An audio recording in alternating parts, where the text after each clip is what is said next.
वैसे मेरे मायके वाले गांव में मैं एक औरत को जानती हूँ, संगीता नाम है उसका। विधवा है वो, लेकिन उसके जैसे दही भल्ले कोई नहीं बना सकता। उसके हाथ के दही भल्ले खाते ही अपनी दुकान में लोगों की भीड़ लग जाएगी। लेकिन क्या वो गांव से यहाँ आने के लिए मान जाएगी? हाँ, अभी साल भर पहले ही उसके पति का देहांत हुआ और वो काम भी ढूंढ रही है। अगर हम उसे यहाँ रहने के लिए कोई कमरा दे दें तो वो जरूर यहाँ आने के लिए मान जाएगी। ठीक है, तुम उससे जाकर बात करो। अगले दिन ही राजरानी उस गांव में गई और संगीता से बात करके उसे अपने साथ शहर चलने के लिए मना लिया। संगीता, मैं तुझे रहने के लिए कमरा भी दूंगी और जो मुनाफा होगा हम आधा आधा बांट लिया करेंगे। संगीता विधवा थी और साथ में 5 साल का बेटा था। उसे काम की तलाश थी। राजरानी के साथ शहर आ गई। फिर राजरानी ने उसे रहने के लिए एक कमरा दिया। जल्दी सेठ ने दुकान तैयार करवा दी। अब उस दुकान में राजरानी काउंटर में बैठकर पैसे लेने लगी और संगीता दही भल्ले बनाने लगी। कुछ देर बाद उनकी दुकान में एक आदमी आया और दही भल्ले खाकर कहने लगा, वाह बहन जी, क्या स्वाद है इन दही भल्लों में, मजा ही आ गया।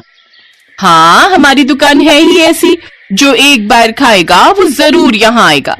हफ्ते भर सेठानी ने मुनाफा आधा आधा किया। अब ये सिलसिला कुछ महीनों तक ऐसे ही चलता रहा। दिन पर दिन उनका मुनाफा बढ़ता गया। ये देख अब सेठ सेठानी के मन में लालच आ गया। राजरानी, मजा तो तब है जब सारा मुनाफा सिर्फ अपनी जेब में आए, फिर तो हमारी कमाई कितनी ज्यादा बढ़ जाएगी। ठीक है, मैं आज ही संगीता से इस बारे में बात करती हूँ। सेठानी संगीता से बात करने गई। संगीता, अब तू तो जानती है कि महंगाई कितनी बढ़ गई है, सामान भी कितना महंगा आता है और ऊपर से दुकान की बिजली का बिल वो सब भी भरो। अब न ये आधा मुनाफा मुझे जम नहीं रहा, तो अब ऐसा करते हैं, मैं तुझे रोज के 200 रुपए दे दिया करूंगी, ठीक है ना? लेकिन सेठानी जी, हमारी बात तो आधे मुनाफे की हुई थी ना, फिर अब आप अपनी बात से पीछे क्यों हट रही हैं? लगता है संगीता तेरे मन में लालच आ गया है। लालच मुझ में नहीं, आप में आया है। अब दही भल्ले ज्यादा बिकने लगे हैं, इसलिए अब आप ज्यादा मुनाफा कमाने के चक्कर में मुझे 200 रुपए दिहाड़ी ही देना चाहती हैं। अच्छा, अब तू मुझसे बहसबाजी करेगी? अरे मेरी ही गलती थी जो तुझे यहाँ ले आई, तुझे यहाँ रहने का कमरा दिया, काम दिया, और अब तू मुझे ही आंखें दिखा रही है। तो इसमें आखिर गलत भी क्या है दीदी? मैं अपना हक ही तो मांग रही हूँ। सारा दिन मैं और मुन्ना काम करते हैं तो इतना तो हमारा हक बनता ही है। सेठानी गुस्से में आ गई और उसने संगीता को अपने घर से और दुकान से निकाल दिया। संगीता पार्क में बैठकर रोने लगी। बेटा, अब हमें गांव लौटना होगा, हमारे यहाँ अब कोई ठिकाना नहीं। माँ, हमारे पास थोड़े पैसे हैं, तो क्यों ना हम खुद के ही दही भल्ले बनाकर बेचें? संगीता ने किराए पर एक झोपड़ी ली, फिर एक पुराना ठेला खरीदा और उन बचे हुए पैसों से दही भल्ले का सामान और 3 दिन बाद अपने ठेले पर सड़क किनारे दही भल्ले बेचने शुरू किए। अब उसके पास लोगों की भीड़ लगना शुरू हो गई। कुछ ही देर में उसके सारे दही भल्ले बिक गए। उस पहले दिन ही उनकी खूब कमाई हुई। इतने सारे पैसे, ये तो सेठानी के आधे मुनाफे से भी बहुत ज्यादा है। अब हर रोज वो जितने भी दही भल्ले बनाती वो सब बिक जाते। दोनों माँ बेटे खूब पैसे कमाने लगे। उधर दूसरी तरफ सेठानी ने एक दूसरी औरत को अपनी दुकान पर रख लिया था, लेकिन उसके बनाए दही भल्लों में वो स्वाद नहीं था जिन्हें खाने के बाद ग्राहक ने सेठानी से कहा, दीदी बुरा मत मानना, लेकिन इन दही भल्लों में अब वो पहले जैसा स्वाद नहीं है। खाना है तो खाओ, नहीं तो चलते बनो। एक तो सेठानी के दही भल्ले में अब स्वाद नहीं था, ऊपर से ग्राहकों से उसका व्यवहार भी ठीक नहीं था, जिस वजह से कुछ ही दिनों में ग्राहक गायब होते गए। अब मुनाफा तो छोड़ो, उसकी लागत भी नहीं निकल पा रही थी, जिस कारण उसे अपनी दुकान बंद करनी पड़ी। और दूसरी तरफ संगीता ने इतनी तरक्की कर ली कि खुद की एक दुकान खरीद ली और उसमें दही भल्ले बनाकर बेचने लगी और खूब मुनाफा कमाने लगी। राजसमंद नामक एक गांव में जगमोहन अपनी पत्नी सोमा और बेटी गुड्डी के साथ रहता था। जगमोहन के पास जमीन तो थी, लेकिन साधन ना के बराबर थे। कुछ समय पहले उसके पास बैल थे, लेकिन घर के हालात बिगड़ने के कारण उसने उन्हें बेच दिया। उनकी हालत बहुत ही दयनीय स्थिति में थी। घर के हालात देख उसकी पत्नी सोमा ने उससे कहा, मेरी बात मान लीजिए जी, मुझे ठाकुर के यहाँ काम करने दीजिए। साफ सफाई और घर के काम ही तो करने हैं, क्या फर्क पड़ जाएगा अगर मैं वहां जाकर काम कर दूं? कम से कम घर के राशन पानी का तो खर्चा निकल ही जाएगा। ऐसी बात मत किया कर रेनू की माँ, तेरी बातें मेरे दिल को छलनी कर देती हैं। ये मेरे लिए मर मिटने जैसा हो जाता है। सोमा, तुम जानती नहीं हो उस ठाकुर की नीयत कितनी गंदी है। वो अपने घर पर काम करने वाली हर औरत पर बुरी नजर रखता है और मैं नहीं चाहता कि वहां जाकर तुम भी उसकी गंदी नजर का शिकार बनो।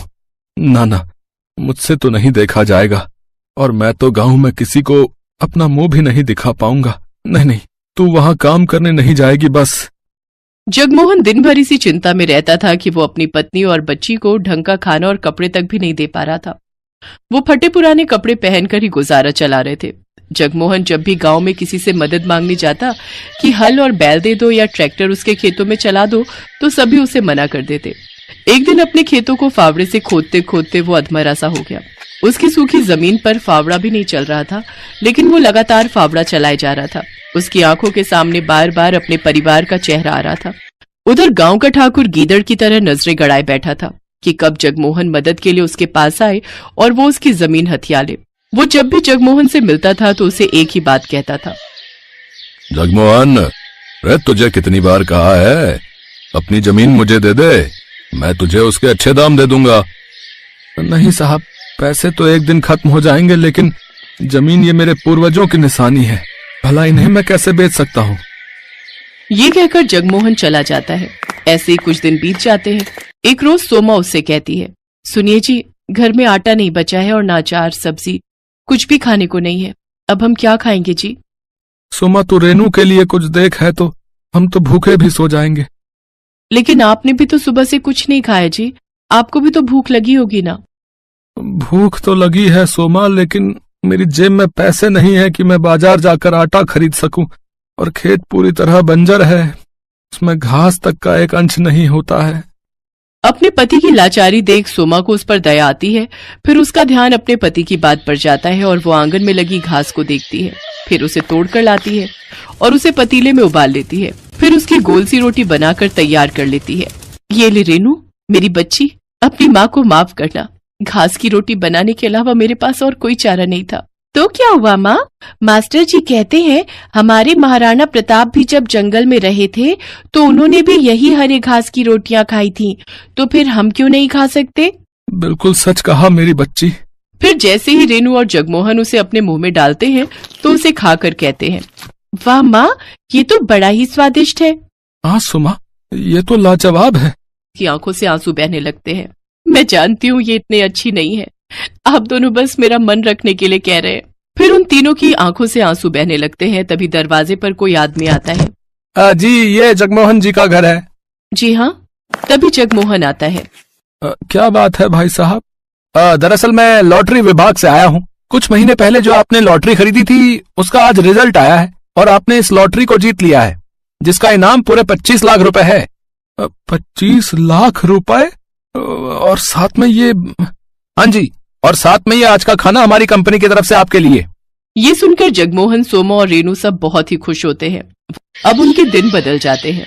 जगमोहन ट्रैक्टर बुलवाकर अपने खेतों पर चलवाता है, जिससे उसकी बंजर भूमि में जान आ जाती है और उसमें फसल उगाती है। साथ ही वो अपने लिए पक्का घर भी बनवा लेता है और अब शहरों से नई नई खाद लाकर अपने खेतों पर डालता है, जिससे उसकी फसल अच्छे से तैयार हो जाती है और वो उससे भी काफी पैसे कमाने लगता है। देखते ही देखते अब वो उस गांव का सबसे अमीर आदमी बन जाता है। अब वो अपने परिवार की हर इच्छा पूरी करता है और खुशी खुशी उनके साथ रहने लगता है।